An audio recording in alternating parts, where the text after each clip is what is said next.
Someone sent me an interview that Russell T Davies had with someone, the BBC, whoever it is, and I'm going to be discussing it. His take is interesting, but I also want to point out how harmful it is what he's doing. I think people's attempt to overcorrect social issues is actually inadvertently causing social issues and negative moral perceptions. So let's take a look at this interview. If you guys haven't watched The Star Beast, you probably won't want to, but if you're a Super Who fan, then you probably don't want to miss it because David Tennant makes a reappearance, at least temporarily, as does Donna Noble. I have my review on that and my commentary, so feel free to check that out if you haven't already. But let's go into this interview, and I'm going to be directly commenting on the things that Russell T Davies is saying. And I'm going to try to be nice as much as I can. I'm very, very tired. I'm not feeling under the weather.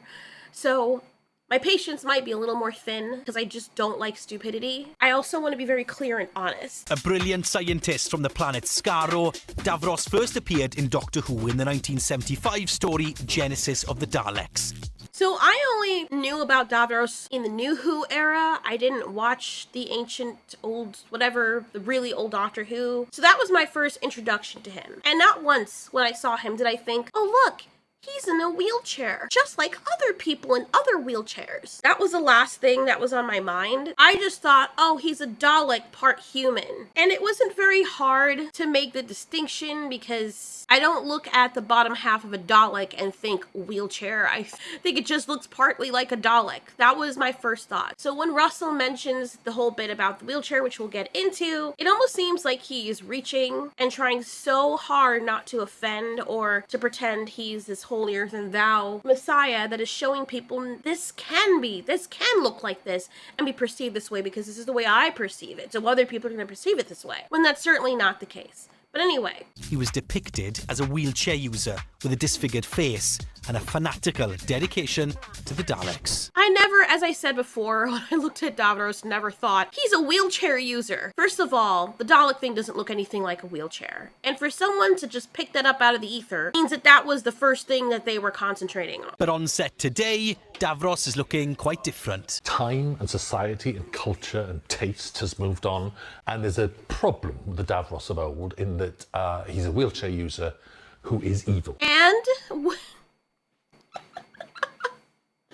what's the problem? Like, I honestly don't understand what's going on, what these producers and execs have been smoking, but you're insinuating that people who are in wheelchairs cannot be evil. So now you're taking away the representation for people in wheelchairs to be evil. Like, a regular, normal functioning adult will look at a fantasy sci-fi show and compartmentalize, separate the fantasy from reality, looking at Davros and saying, wow, he's an evil guy that just happens to be in a wheelchair, but otherwise, him being disabled has nothing to do with anything. There are so many evil people who ended up in a situation that caused them to be in a wheelchair. He's insinuating also in a way that people who are in wheelchairs are not human or they're special above everyone else. Just like it's possible for able-bodied people to be evil, it is also possible for people in wheelchairs to be evil. No regular person, none of us are thinking, well, because he's in a wheelchair and he just happens to be evil, that all people in wheelchairs must be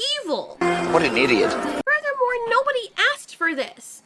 I didn't hear wheelchair people asking for this. Maybe I'm missing something. But now you're taking away the representation. This is like the whole spiel on Twitter when people were like, you cannot have a black person as a villain. When black people are literally saying, can we be villains too? Some of the most badass characters in anime and movies have been villains. For example, in Love and Thunder, a movie that's pretty stupid, the one thing that sticks out of this movie that shines above the rest of the garbage it sits atop is the villain. I say it, but the villain is way too good for the quality that this movie put out. They wasted him. They wasted the actor. They wasted the portrayal on something that didn't deserve it. Honestly, it felt like the villain belonged in a god tier movie, pun intended, not initially though, and the costume is exquisite, and it just felt very immersive whenever he was on screen. So people walk away with that memorable experience having seen him. That's one of the things that I remember very fondly about that movie. It's basically the only thing I remember fondly about about that movie because that movie was absolute trash. So by you taking away the representation of wheelchair users to be villains, you're actually inadvertently putting them at a disadvantage. Do you know that there are people, especially people who are disabled, that absolutely hate when people bend over backwards to make them feel better? But there's nothing special about us. I know a man that if something dropped and we tried to pick it up for him, he'd be like, no, let me do it. He'd actually get like really grumpy and angry with people. I think he used to be a vet. It was a long time ago. I was much younger, probably like 7. But I do remember that whenever we tried to help him just to be nice, he would wave us away. And one of the times he dropped something off of his lap and I went to pick it and he took he was kind of rough and he just like bat my hand away. Now I'm a little girl, so I'm like, what the hell? And I wanted to cry so badly, but he leaned over and he got it himself. And I'm like, okay.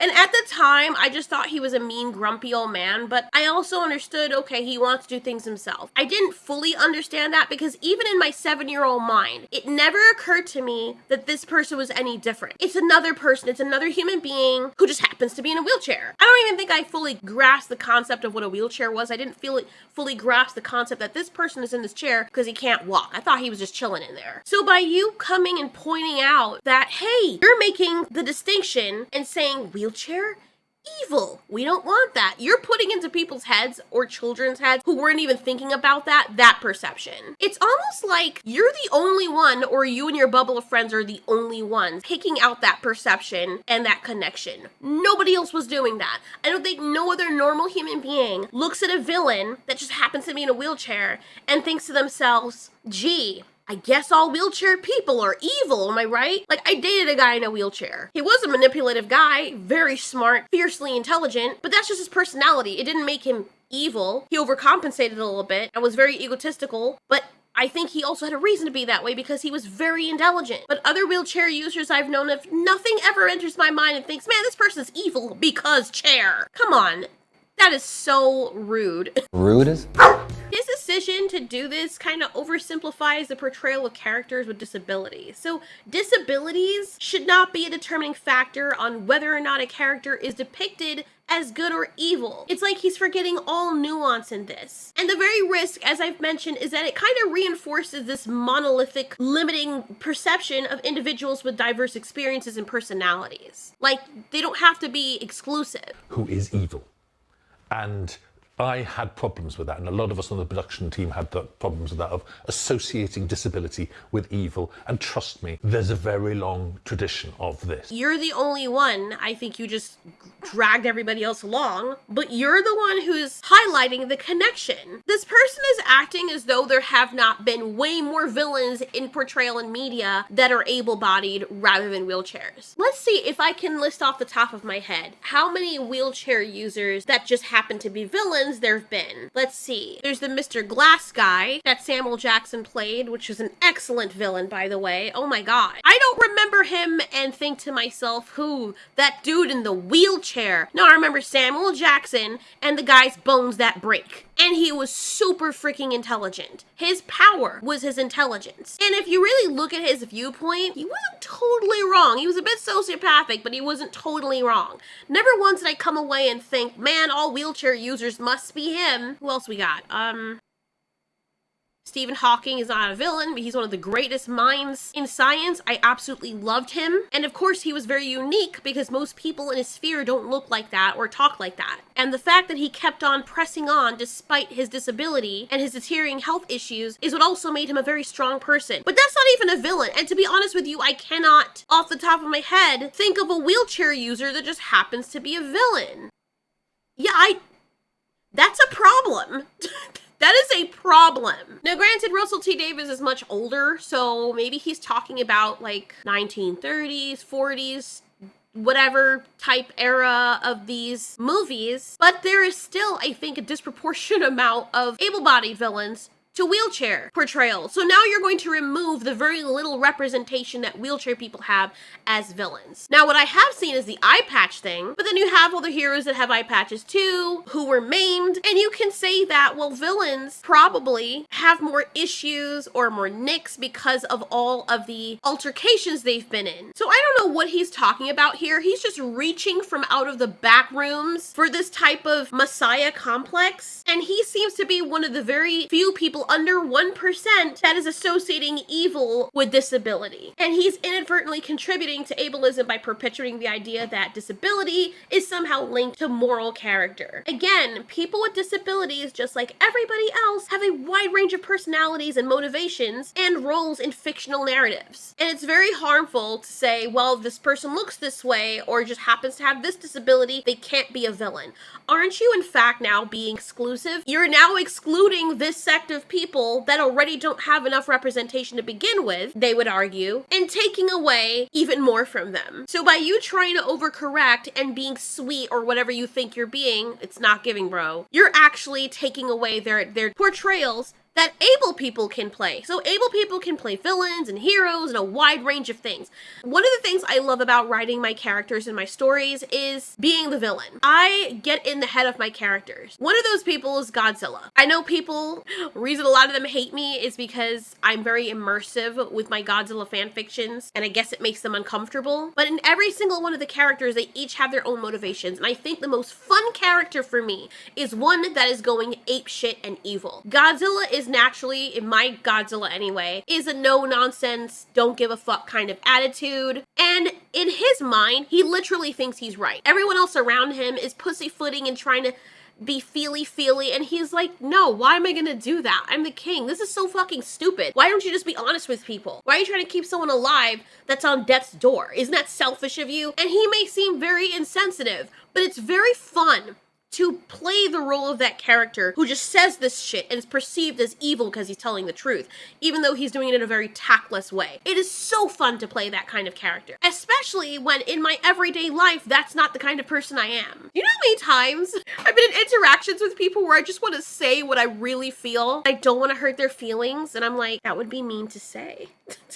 And I don't want to hurt this person and they're crying and I just want to tell them, baby, you went to a stranger and you sucked them off without even knowing their name and now you're angry they're ghosting you, bitch. The fuck? Like, I really want to say that shit to people, but at the moment when she's crying in front of me, I feel bad. I don't want her to hurt even though she's stupid and she did it to herself. I just want to hug her and make her stop crying. But there's that part of me that every one of us have where you're like, well, you know you fucked up, though. I mean, what did you think? He's gonna skull fuck you and then just marry you?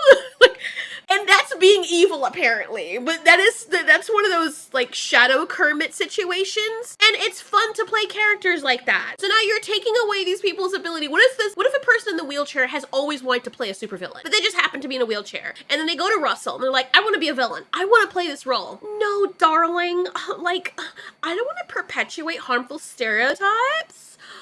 You know, maybe you could play like a side character instead that people won't remember. And the wheelchair guy's like, no, that's my range. Like, I'm really good at evil characters. Give me a chance.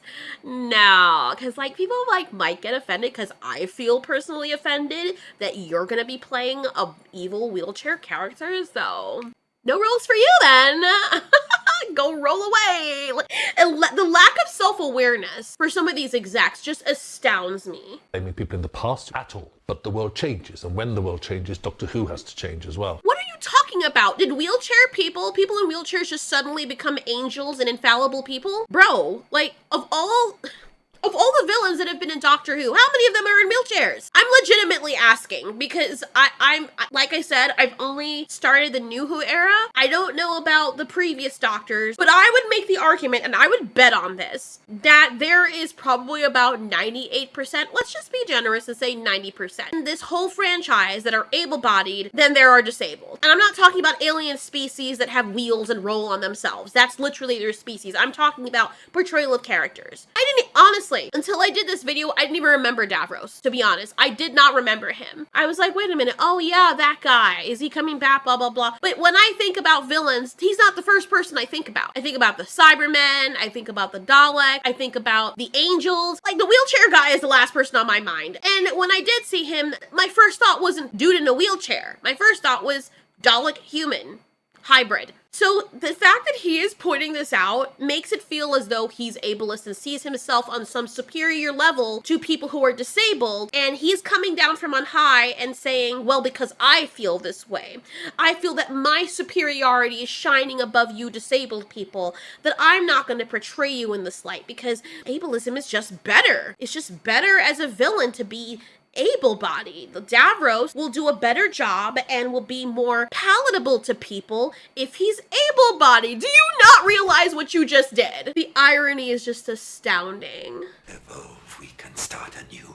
We can become stronger. So we made the choice to bring back Davros without the facial scarring and without the wheelchair or his support unit, which functions as a wheelchair. I say this is how we see Davros now. Then just say that. I think it was a better decision to change the lack of his eyes, because a villain that can express and emote, I think, would be more memorable and indelible in people's minds if he puts on a good performance. Like, for example, I never really was interested in the Master, but when he came back as this guy, oh my god. His performance, in my opinion, was even better than the last guy's. He's also way more handsome, in my opinion. So, like, the charisma plus his looks, he really made an impression on me. A long-lasting impression that made me now interested in the character. So some change can be good. There's nothing wrong with changing the characters, per se. But when you're coming at it from this angle of you trying to be, well, in this case, exclusive, under the guise of trying to be inclusive, it comes off as very self-important and disingenuous. Not to mention, we forget, we already have positive representation with someone who is a good guy and who just happens to be in a wheelchair. So wouldn't the evil person and the good person kind of balance each other out? Like, if you want this person to have more flexibility to move around and stuff, to make it easier for you guys to film or portray what you want to portray, just say that. Oh, but you can't.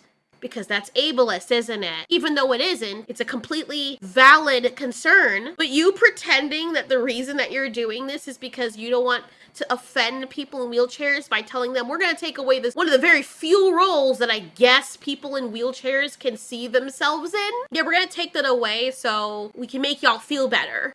You know what it's giving? It's giving the whole Land of Lakes incident where the Native American woman was always at the forefront. You would always remember her. She was a very integral part of this, and I guess they didn't want to be offended. So they removed the Native American off the fucking land? Like, how brain dead and, like, lack of self-aware can people be? Do they not realize the fuck what they did? They didn't even remove the land. They just removed her off of it. The fuck? Like, no, seriously. Do people not see this shit? Am I the only one that's looking at all of this and saying, you know, all of this, sorry I'm yelling, but all of this bending over backwards to try not to be racist, sexist is actually making you look those things. And then you have the nerve to then come out and call people calling this out racist and sexist. Are you actually fucking kidding me? I should not even be this upset. It's not even that serious. Maybe it is that serious. I don't know. But it's just the fucking gaslighting for me. They don't see it, or maybe they do and they're trying to convince you that that's not what it is, but we see it. Like, there's evidence. Maybe in the past you could get away with stuff like that, but people have eyes now. Do people not have eyes? Do they not work the same way they used to 10 years ago? I'm so fucking done, bro. I can't even believe this is real. Like, this has to be one large elaborate troll. Anyways, that's all I have to say. I don't even know. I don't even know. When I was introduced to the movie Idiocracy, when I was shown that movie a few years ago, I'm so shocked that now it feels like we're living in that movie. I can't even. Anyway, thanks so much for watching. This has been Ultiori. You ask, we answer.